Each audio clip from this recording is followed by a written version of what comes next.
Yan, gusto ko yung nangyayari ngayon. Tahimik ka. Tapos na siguro ang pag-iinhot mo. Ano? Pero alam mo, Kordapya, okay yung ginagawa mo ngayon.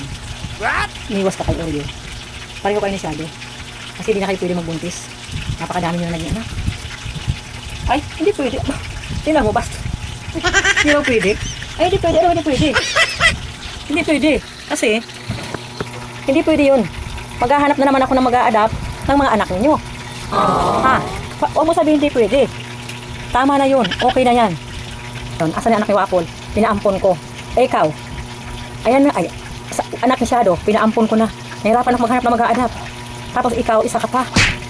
Kayong dalawa, ni Shadow, itigil nyo na. Tama na. Ititigil na to. Ha?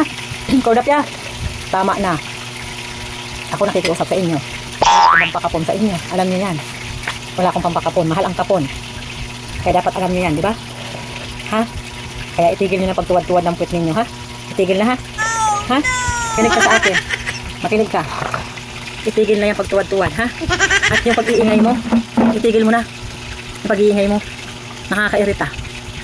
Kaya yan, okay na yan ngayon. Medyo tahimik ka na. Sana ma-realize mo. Sana ma-realize mo na hirap tayo. Pampakain ko lang sa inyo, nahirapan na ako. Huwag nyo nang dagdagan. Ilan na kayo? 5? Ha? Huwag mo nang dagdagan. Tama na yan. Ha? Naintindihan mo? Tigil ng tuwad-tuwad, ha? Yan, kinausap ko na si Shadow. Kinausap ko na si Shadow. Sana ako maunawaan ninyo, ha? Sana maunawaan ninyo si Mama, ha? Kasi nahirapan na. Alam nyo yun, kasama naman kayo. And guys, kinausap ko na siya ng masinsinan. Heart to heart talk with Kordapya. Ako nga po pala si Kordapya. Ang ina ng halos 8 na. Pero nasaan na lahat, nasa 10 na. Buti na lang yung mga anak niya naging maayos ang buhay. Nahanapan ko ng maayos na mag-a-adapt. Pero sa susunod, saan pa ako maghahanap ng mag-a-adapt na magiging anak mo? Kaya itigil nyo na. Dinadaan ko na lang sa diplomasya, pakiusap para tumigil na kayo sa pabubuntis. Ha? Ako nga po pala si Kordapya. And I, thank you.